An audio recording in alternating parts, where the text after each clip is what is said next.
orang yang kelihatan sangat percaya kepada Tuhan itu terkadang bukan datang dari kalangan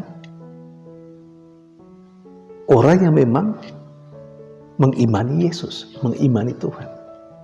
Terkadang iman yang hebat kepada Tuhan yang kita imani itu justru datang dari orang yang lain, yang tidak termasuk dalam kelompok orang yang percaya kepada Kristus, yang tidak termasuk mungkin kelompok Kristiani, tetapi orang di luar dari kita lebih percaya kepada Yesus.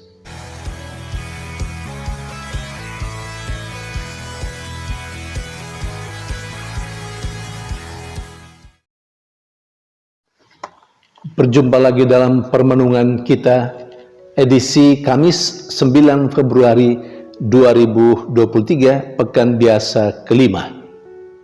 Bacaan liturgi hari ini, bacaan yang pertama dari kitab Kejadian bab 2 ayat 18 sampai 25, dan bacaan Injil dari Injil Markus bab 7 ayat 24 sampai 30.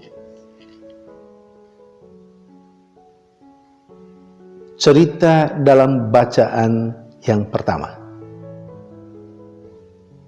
biasa diambil sebagai landasan untuk hidup perkawinan. Isi cerita bacaan pertama adalah Allah menciptakan seorang perempuan dari tulang rusuk manusia. Dan setelah itu Allah menyerahkan perempuan itu kepada manusia. Dan manusia itu berkata, "Inilah tulang dari tulangku, daging dari dagingku." Dan perempuan itu menjadi penolong yang sepadan dengan manusia itu. Sekali lagi, teks ini biasa diambil sebagai landasan untuk hidup perkawinan. Tetapi saya mengajak kita sekalian untuk memahami teks ini sedikit lebih luas. Bagi saya, teks ini berbicara selain tentang perkawinan, tapi juga berbicara tentang kehidupan berkomunitas. Hidup dalam sebuah persekutuan. Nah, ketika ditegaskan hidup dalam komunitas atau hidup berkomunitas, hidup dalam persekutuan, maka hidup perkawinan masuk dalam kriteria itu. Hidup dalam persekutuan, hidup berkomunitas. Tapi juga orang-orang yang tidak menikah pun masuk dalam kategori itu karena mereka hidup berkomunitas, hidup dalam persekutuan, walaupun bukan perkawinan. Saudari dan saudara yang terkasih,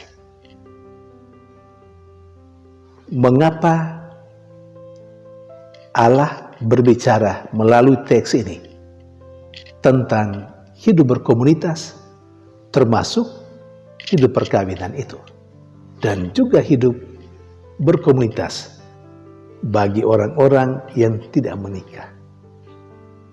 Ternyata teks itu menegaskan bahwa tidak baik manusia hidup sendiri. Saudari dan saudara yang terkasih, kalau teks ini dipahami oleh orang yang hidup berkeluarga, ingatlah, perempuan yang menjadi pendamping hidupmu adalah orang penolong yang sepadan denganmu. perempuan yang menjadi pasangan hidupmu adalah tulang dari tulangmu, daging dari dagingmu. Sekali lagi, dia adalah penolong yang sepadan denganmu. Karena itu, pahamilah dia, mengertilah dia, pasanganmu itu, perempuan itu yang menjadi pasangan hidupmu. Dia bukan budakmu. Dia bukan orang lain, tetapi dia adalah bagian dari hidupmu. Bahkan dia adalah dirimu yang lain. Saudari dan saudara yang terkasih, karena itu berilah hormat yang pantas dan wajar bagi pasanganmu. Himbauan ini untuk semua kita, saudari-saudara yang hidup berkeluarga, hidup dalam berkomunitas, hidup dalam persekutuan, secara khusus hidup berkeluarga. Cintailah pasanganmu itu, karena dia adalah penolong yang sepadan denganmu, semertabat denganmu. Tetapi di sisi lain, teks tadi juga berbicara tentang hidup berkomunitas dalam arti yang lebih luas. Dan itu berlaku untuk orang yang tidak menikah, orang yang hidup membiara misalnya, tetapi yang hidup dalam sebuah komunitas. Memang Tuhan tidak menghendaki kita yang tidak menikah hidup sendiri, tetapi kita harus hidup dalam sebuah persekutuan, dalam komunitas. Komunitas biara, komunitas kerja, komunitas parokial. Kita hidup bersama dengan yang lain. Dan kita hidup dalam kebersamaan, dalam untung dan malang, dalam suka dan duka, sebagai rekan kerja, sebagai sahabat dalam komunitas. Maka siapapun yang ada dalam komunitas, dalam hidup bersama dengan kita, dia adalah saudari atau saudara kita yang patut kita hormati, yang patut kita hargai, yang patut kita cintai. Saudari dan saudara yang terkasih, kalau kita diajak untuk hidup berkomunitas, jangan sampai nampaknya kita hidup dalam sebuah komunitas, tetapi di dalamnya kita hidup sendirian. Itu berarti ada di antara kita yang ada dalam sebuah komunitas, tetapi tidak terlibat dalam kehidupan berkomunitas. Dia punya jalan sendiri, dia punya mau sendiri. Komunitas secara umum ke utara, dia ke selatan. Komunitas secara umum ke barat, dia malah ke timur. Saudari dan saudara yang terkasih, baik yang hidup berkeluarga maupun yang tidak, tetapi yang hidup dalam sebuah persekutuan, yang hidup berkomunitas, ingat, tidak baik manusia hidup sendiri.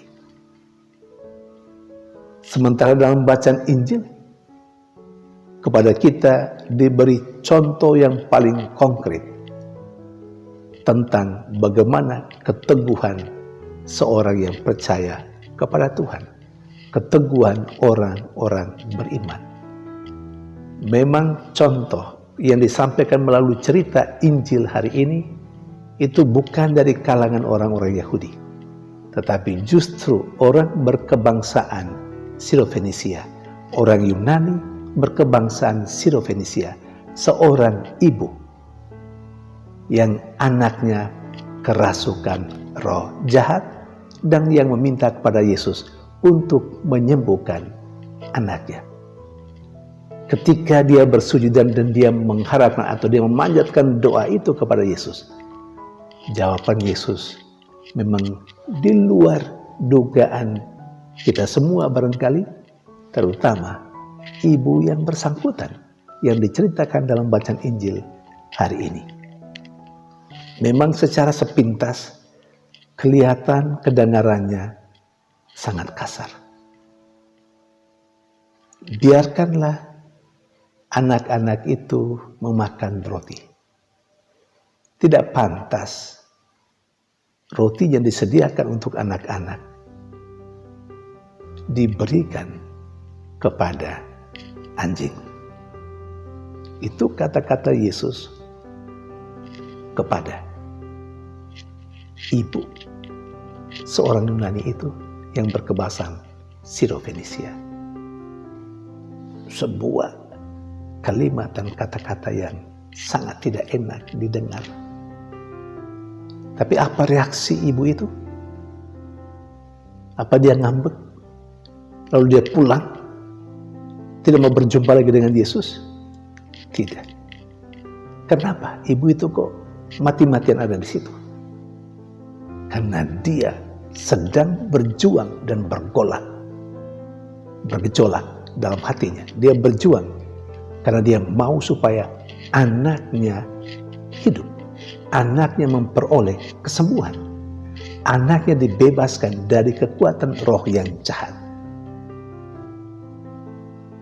Hal inilah yang membuat ibu berkebangsaan Siro-Fenisia, seorang Yunani itu, bertahan di hadapan Yesus sekalipun dia mendengarkan kata-kata Yesus yang rasanya kasar. Tetapi tujuannya datang pada Yesus itu mengalahkan segala tantangan ataupun kesulitan yang dia hadapi. Bagi dia, kesembuhan anaknya itu yang terpenting. Tidak peduli apa kata Yesus kepadanya. Karena itu, menjawab kata-kata Yesus itu, ibu itu berkata, memang benar Tuhan, tetapi anjing pun makan remah-remah yang dijatuhkan anak-anak dari mejanya. Kata-kata itulah yang membuat Yesus menyembuhkan anak perempuan itu. Saudari dan saudara yang terkasih, apa yang diceritakan dalam bacaan Injil ini terkadang atau mungkin banyak kali menggambarkan kehidupan beriman kita. Yang pertama, orang yang kelihatan sangat percaya kepada Tuhan itu terkadang bukan datang dari kalangan orang yang memang mengimani Yesus, mengimani Tuhan. Terkadang iman yang hebat kepada Tuhan yang kita imani itu justru datang dari orang yang lain, yang tidak termasuk dalam kelompok orang yang percaya kepada Kristus, yang tidak termasuk mungkin kelompok Kristiani, tetapi orang di luar dari kita lebih percaya kepada Yesus. Sama seperti perempuan itu, bukan seorang Yahudi, tetapi ia orang Yunani berkebangsaan Siro-Fenisia. Yang kedua, lebih lagi, dia memiliki ketegaran, kekokohan, keyakinan. Dia tidak peduli apa kata Yesus kepadanya. Dia tidak ngambek karena itu. Karena yang mau dia raih adalah keselamatan dan kesembuhan anaknya. Tujuannya itulah yang membuat dia bertahan. Bagi kita, apakah iman kita persis seperti perempuan Yunani berkebangsaan Siro-Fenisia itu? Atau iman kita sangat kerdil dan kekanak-kanakan? Karena terkadang kita ngambek ketika kita mendapat tantangan dan kesulitan. Ketika kita merasa Tuhan tidak mendengarkan kita, tidak menjawab doa-doa kita. Atau ketika dalam arti tertentu, orang-orang yang seharusnya menghadirkan Allah kadang-kadang mengkritisi kita dengan sangat tajam. Lalu kita ngambek, kita berhenti, kita bebas atau kita meninggalkan pekerjaan yang dipercayakan kepada kita. Saudari dan saudara yang terkasih, iman mesti terus bertumbuh dan iman harus terus dimurnikan justru melalui tantangan-tantangan yang dihadapi. Saudari dan saudara yang terkasih, semoga bacaan-bacaan liturgi hari ini menginspirasi kita untuk kembali membenahi kehidupan beriman kita dan kehidupan berkomunitas kita. Tuhan memberkati.